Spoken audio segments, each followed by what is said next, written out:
La gran mayoría de las fuentes que trabajo son de legislación de lo que es la provincia y la ciudad de Buenos Aires en particular.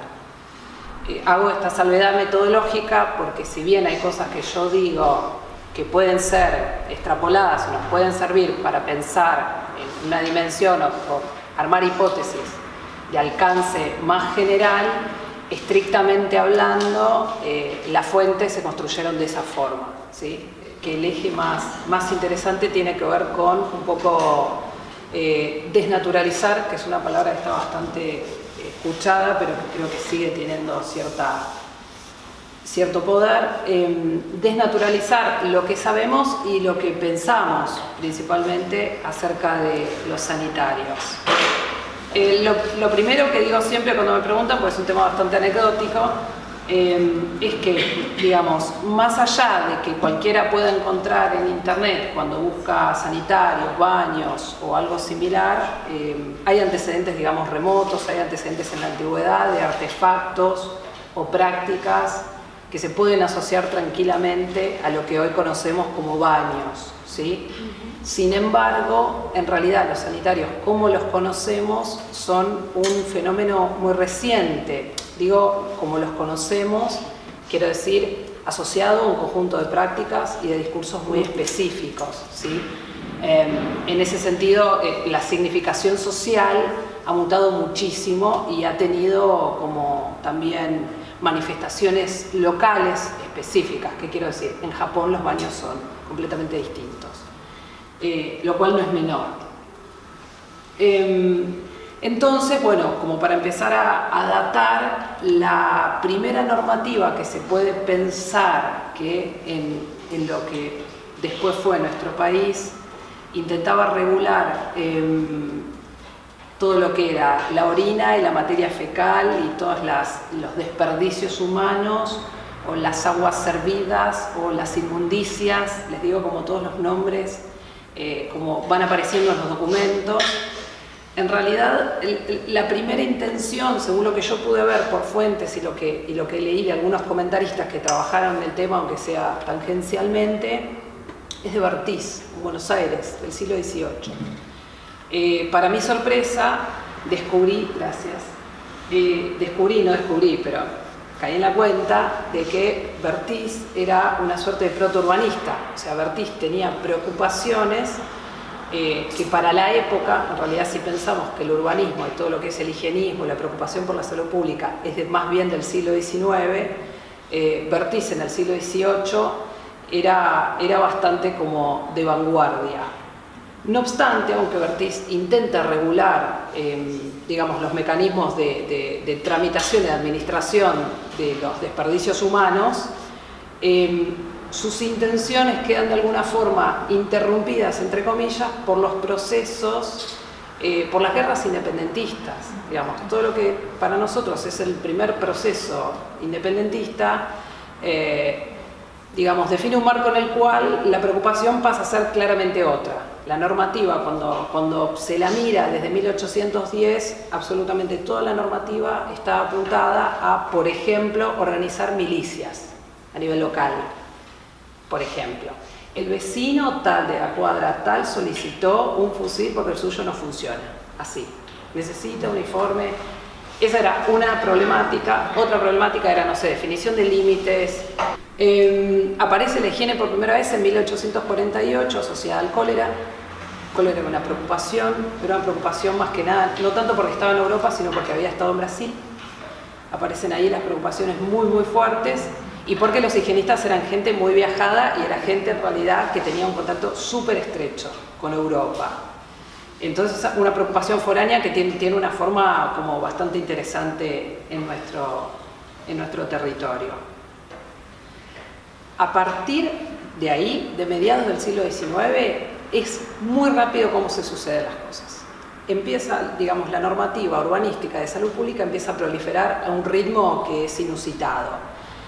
Es cualitativamente el cambio en la fisonomía de la legislación es completo, es impresionante.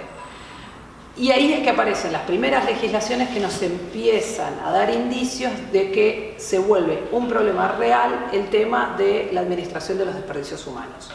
Por ejemplo, aparece normativa pidiéndole a la gente que por favor construya en sus casas sumideros. ¿A qué me refiero con sumideros? Una suerte de rejillas, pero naturales, muy entre comillas, ¿no? O que construyan letrinas.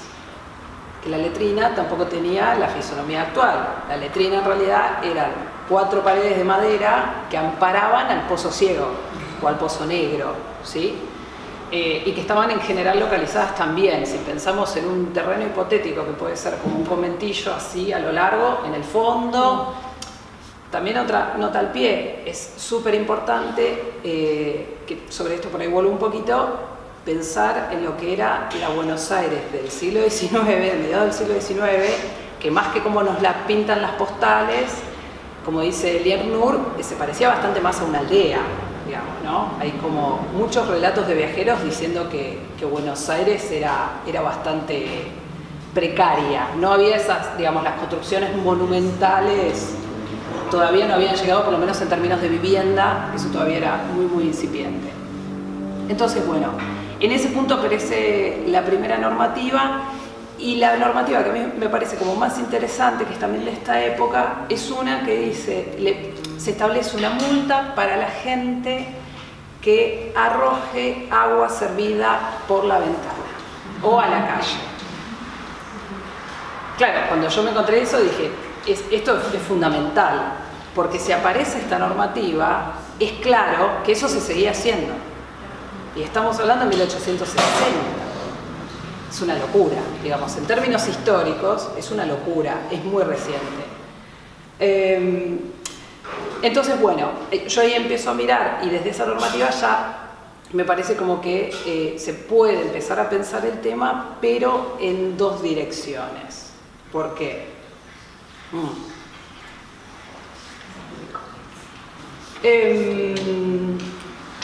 Una dirección es la doméstica. O sea, la cuestión de la vivienda, que no es mi tema de tesis, te digo lo que toqué como de oído. La vivienda, en realidad, en esa época, ya más o menos todos sabemos cómo es la cuestión de los niveles socioeconómicos, la idea de clase social. A fines del siglo XIX no podemos hablar de una clase media constituida. Los sectores populares vivían, por lo menos en los lugares urbanizados, el formato era más bien, el más común era el del conventillo, era la vivienda colectiva.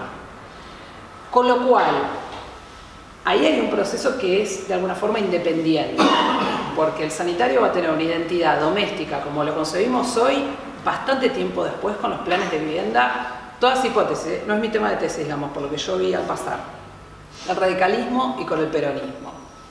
Antes, no. Y eso tiene una evolución que es particular, en una dirección. Sin embargo, y ahí empieza mi preocupación más específica, hay una evolución también muy particular a nivel escolar. ¿Por qué? Primero, digamos, a mí me interesa mucho la escuela porque sigo abonando, digamos, todas las líneas que siempre intentan subrayar y siguen problematizando. Para mí sigue habiendo un campo ahí en el rol de la educación como formadora de subjetividad y de corporalidad, y fundamentalmente en este periodo. Porque el otro día hablábamos, hay una cuestión que es muy contemporáneo el desarrollo del sistema de educación masivo y, por ejemplo, el sistema biomédico. O sea, hay intersecciones en procesos que a mí en lo particular, digamos, es un periodo que me llamó mucho la atención. Y el rol de la escolaridad masiva me parece fundamental. Y otra cuestión, hablando de la especificidad, digamos, del desarrollo en lo que es el ámbito escolar, es muy interesante ver cómo los sanitarios emergen en la escuela, porque hasta podemos pensar que la socialización de la gente respecto a los sanitarios se da antes en la escuela que a nivel doméstico. O sea, la gente aprende, entre comillas, antes a ir al baño en la escuela, pasando su paso por la escuela primaria, que en la casa. Cuando llega, digamos, cuando el modelo muta, es dable pensar que varias generaciones ya pasaron por escuelas primarias donde había algo que mal se acercaba a la idea de sanitario. Más que nada, digamos, no pensando tanto en el artefacto en sí, ¿sí?, en el edificio, en lo material, sino pensando en la práctica. Algo que parece no menor, o sea, imagínense que ustedes acá en vez de ir al baño vayan a dar pis en la vereda. La práctica concreta, eso tiene tiempos, tiene modalidades, tiene gestos corporales, todo eso se fue como modelando y modulando. Entonces, bueno, y con la escuela sucede otra cuestión que no es menor, que es que la normativa de construcciones, que en nuestro país empieza también 1871, creo que es la primera normativa que podríamos pensar que es de construcciones, que por supuesto tiene como objeto a los cometillos, a la vivienda obrera. La primera preocupación urbanística es, por supuesto, las clases populares. Esa normativa no tiene como un actor específico a la escuela, con lo cual no había una normativa que regule la forma en la cual debían hacerse las escuelas y muchísimo menos la forma en la cual debían hacerse los sanitarios adentro de las escuelas. Lo cual hace el recorrido todavía como más discontinuo.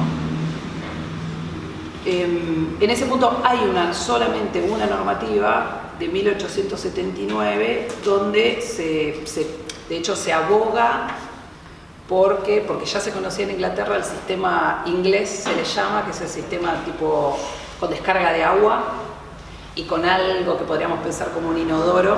El tema de la materialidad igual es un gran tema aparte. Hay en esta normativa hacen como una breve mención a la conveniencia de adoptar el sistema inglés y dicen, bueno, específicamente en las escuelas. Eso es lo único. Después, la primera normativa que encontramos que regula directamente a las escuelas y específicamente los sanitarios escolares es de 1942. Y yo encontré, por ejemplo, artículos del Monitor de 1932 en los cuales hay legisladores diciendo, por favor, sancionemos una ley de arquitectura escolar. 1932. O sea que hay un gran gris, hay una zona de grises bastante importante. Y en el periodo que yo estudio, que es fines del 19, principios del 20, también otra particularidad es que en realidad, contrario a lo que pensamos de las escuelas perfectamente constituidas, las monumentales, la gran mayoría de los establecimientos educativos funcionaban en casas particulares. ¿Sí? En la capital federal funcionaban en viviendas, eran casas de alquiler. Y en otros lugares del país estaba el modelo de escuela rancho o escuela de campaña. ¿Sí? O sea que los niveles de infraestructura eran bastante elementales. Por ejemplo, de 1886, con seguridad, yo estoy relevando expedientes del Archivo General de la Nación, expedientes del Consejo Nacional de Educación, y ahí encuentro mucha información bastante preciada para mí. Hay un expediente en el cual decía que las escuelas estaban en viviendas, la gran mayoría de esas viviendas eran alquiladas. El Estado, cuando sanciona la ley 1420, no es que no había educación, sino que el Estado lo que hace es centralizar un montón de otras iniciativas educativas. El Estado dice, bueno, ahora están bajo mi cargo. Parte de esa iniciativa es que el Estado, más allá de que ellos se habían propuesto construir escuelas desde 1820, como no pueden todavía, lo que hacen es alquilar casas. Esas casas en general vivía la directora, en fin. Encuentro un expediente en el cual el propietario de la vivienda en la cual se desenvolvía la escuela pide que por favor le aumenten el alquiler, que es clásico. Millones de expedientes donde, por supuesto, piden que aumenten el alquiler. Entonces mandan a un inspector que mire la casa para ver si da para pagarle, claro, si está bien pagarle más alquiler. Entonces, bueno, informe. Expediente, respuesta a la carta, va y viene, informe. Bueno, que lo tengo por acá, lo tendría que leer. Dice, se por ejemplo, el señor propietario fulano de tal en su carga, le decimos que puede aumentar el alquiler si arregla la puerta, a tal habitación blanquea las paredes, ya vamos a hablar de blanqueado, tiene también un mundillo aparte, y construye 2 letrinas de las que hoy carece. O sea que había escuelas funcionando que no tenían letrinas. Una locura. Una locura digo yo por el tiempo, ¿no?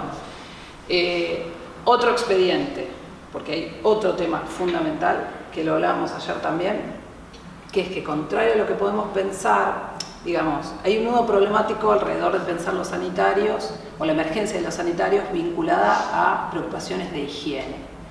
Y en realidad, no solo ese vínculo no es tan unívoco, sino que la higiene o la preocupación de la higiene no tenía la fisonomía que pensamos hoy. ¿Qué quiero decir? No estaba pensada en relación a la asepsia, no estaba pensada en relación al lavado, a la limpieza, al agua, al jabón. La higiene en realidad tenía más que ver con un conjunto de prácticas sociales, culturales y de prescripciones que con prácticas asociadas a la limpieza. Eso es posterior. Entonces ahí con el tema de los baños hay como un nudo problemático en términos históricos, porque no podemos pensar, no es tan sencillo como pusieron el baño del fondo o los baños los dejaron abiertos porque aparentemente tiene como más pliegues la problemática de las que yo por lo menos podía inferir en principio.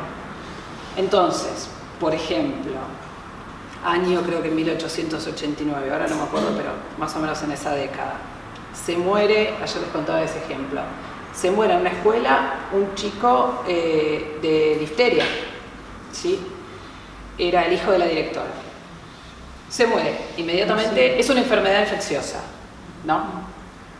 Se muere, este chico se muere en la escuela, cierra la escuela automáticamente. Claro, el gran problema era que no había escuelas, digamos. Entonces no estaban como para cerrar una escuela. Al tiempo mandan una carta pidiéndole por favor al cuerpo médico escolar, que era digamos una dependencia del Consejo Nacional que ya existía, que era la encargada de velar por el cumplimiento de las condiciones higiénicas, le mandan una carta y le dicen por favor revisen este establecimiento, queremos saber qué es lo que tenemos que hacer para volver a usar la escuela. Bueno, el cuerpo médico va y escribe. Cuando escribe lo que hace falta, lo que dicen es que hace falta blanquear las paredes y los pisos de los lugares por donde pasó el chico. No hay mención a las letrinas, no hay mención a la cocina, no se habla de agua, no se habla de... No. Una vez hecho eso, la escuela puede volver. Y eso que el paradigma bacteriológico en realidad, microbiano ya estaba, o sea, existía. Sin embargo, hay como una suerte de delay, ¿sí? En términos de cómo la práctica o el conocimiento que ya existía se encarna en prácticas más concretas. Con el dato no menor de que no había agua corriente.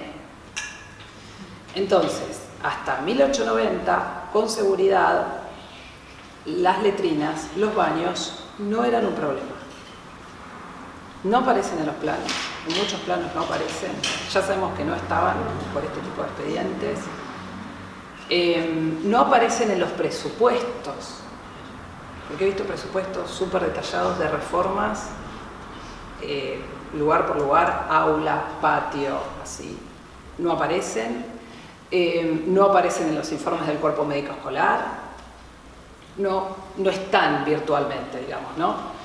Sin embargo, desde 1890 aparecen. ¿Y cómo aparecen? Es muy interesante. Aparecen porque se les empiezan a desbordar los pozos. Se empiezan, o sea, lo más la tecnología.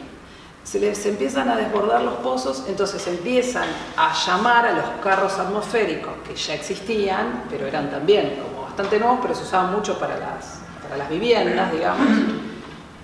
Los empiezan a llamar y ahí vemos que en los expedientes ya la preocupación es otra. Y aparecen así, pero pedidos, 10 expedientes uno tras del otro, que solicitan por favor a alguien que limpie las escuelas.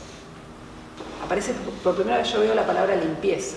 en 30 años. Bueno, piden por favor que destine al Consejo presupuesto para la limpieza de la escuela y empiezan a pedir, por ejemplo, mangas de goma, mangueras, para lavar las escuelas. Y en paralelo, por supuesto, lo que piden es que se les instale el agua corriente. Y mismo la gente del cuerpo médico escolar va a empezar a pedir que se instale agua corriente. Lo que pasa es que eso en términos fácticos es muy problemático porque no había agua corrientes en Buenos Aires en esa época. La mayoría de los edificios no eran nuevos, había, no obstante, edificios nuevos, había escuelas muy nuevas, había planos de escuelas monstruosas, que muchas están en pie hoy en día. Sin embargo, lo que se observa es que en estos expedientes, que son los que hablan de la gran mayoría de las escuelas porteñas, por lo menos, no era un problema la separación por sexo. No era un problema. Cuando se habla de la letrina, en ningún momento es un problema que las letrinas no se crucen estudiantes. No obstante, la discusión acerca de lo que se conoció como la coeducación de los sexos, ¿qué quiere decir? Que hay gente que lo sigue discutiendo, si las mujeres y los varones se tienen que escolarizar juntos, ya existía. De hecho, no está resuelta cuando se sanciona la ley 420. Había una preocupación concreta, que no se extrapola, o sea, no podemos pensar que a fines del siglo XIX esa preocupación haya pasado sin mediaciones a la problemática de las letrinas. Todavía no van a ser un problema, digamos, ¿no? Sin embargo, en los planos de escuelas nuevas, pienso por ejemplo en el caso de La Plata, que era una ciudad de vanguardia, tenía agua corriente cuando nadie tenía, tenían unas escuelas, no sé si fueron a La Plata los edificios, bueno, realmente tenían de hecho un código constructivo propio, tenían como un manual de arquitectura escolar para la ciudad de La Plata, muy de vanguardia, con otros recursos también. En la ciudad de La Plata, por ejemplo, que se ven esas escuelas más monumentales, que se acercan bastante más a lo que nosotros pensamos cuando decimos escuela, se ven los sanitarios, los water closet, digamos, ¿no? Un nombre que es el nombre más moderno, y se ven ya separados por sexo. Pero en realidad lo que me pareció siempre súper interesante es que la forma de la escuela es simétrica. ¿Qué quiero decir? No es que están los sanitarios de los varones y los sanitarios de las mujeres y acá el patio, como puede suceder quizás ahora. No, en esa época todavía la educación estaba pensada mayormente para los varones. Y en muchos casos las escuelas aparecen como el desdoblamiento, las escuelas para mujeres aparecen como el desdoblamiento de las escuelas para varones. Y en ese sentido, la cuestión de los sanitarios no es una excepción, ¿sí? Entonces, podemos decir que todavía esa división no está, o no está tan categórica como es en la actualidad. Y por otro lado, lo que hablábamos ayer también, no sé hasta qué punto podemos pensar en separación de los sanitarios o en realidad tenemos que pensar en duplicación, ¿sí? En duplicación de una escolaridad pensada para varones, una duplicación de dispositivos pensados para varones, que eran la clase gobernante, digamos, ¿no? Género gobernante. Bien, para cerrar, ya está bien que cierre. Tiro como dos puntas más de nivel analítico, porque me parece que por ahí, como para agitar un poco, a mí me interesa puntualmente el tema de la visibilidad. ¿Por qué? Porque me da la impresión de que hay un desplazamiento entre lo que es una forma de visibilidad en el siglo XIX, por ejemplo, que está caracterizada, digamos, es una visibilidad que no es visible. ¿Qué quiero decir? Es una práctica que se hace a la luz del día, abiertamente, sin embargo, nadie le presta atención, por decirlo de alguna forma, con lo cual no es, estrictamente hablando, visible. No es objeto de ningún discurso, no le preocupa a nadie, entonces es como si no pasara, básicamente. ¿Se entiende? No es visible. Aunque esté a la luz lo que sea a la luz del día no es visible. Cuando las letrinas empiezan a ser un problema, están alojadas en el fondo de las escuelas. Esto se ve en el 90% de los planos, viejos, nuevos. La idea del patio en el medio y todo eso es posterior. Acá, de hecho, hay muchas escuelas todavía que son como casas emplazadas así. Bueno, ese es un modelo bastante común. Después aparece esa idea de que nosotros siempre decimos más panóptico, bueno, eso es posterior, en realidad. Por lo menos por lo que vi yo. Cuando aparece el sanitario, que está a una distancia bastante importante de lo que eran las aulas, en realidad, algo que a mí me llama muchísimo la atención es que hasta donde pude relevar, no es una preocupación lo que sucede en el trayecto desde que el chico sale del aula hasta la letrina, que le queda, no sé, por lo que yo veía en los planos, con una escala más o menos 6 metros, 10 metros, un chico solo, primario. No era una preocupación en lo más mínimo. De hecho, encontré un solo plano donde había algo como una letrina para docentes, que dije, bueno, un plano ahí al lado.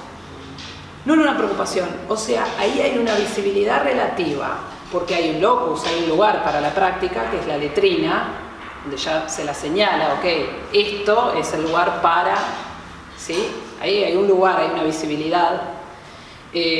No obstante, esa visibilidad no es total, porque hay todo un trayecto y de hecho el lugar mismo no tenía el formato que tiene hoy, de un lugar donde se sostiene como algún tipo de vigilancia.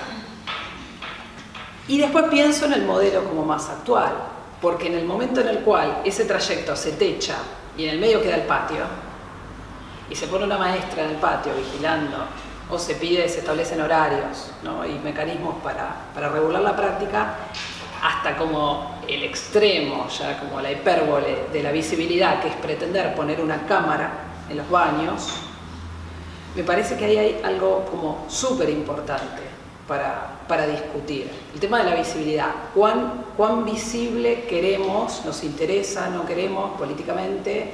La cuestión de visibilizar o no visibilizar esa práctica. Y cómo podemos pensar que operan las formas de visibilidad en la actualidad.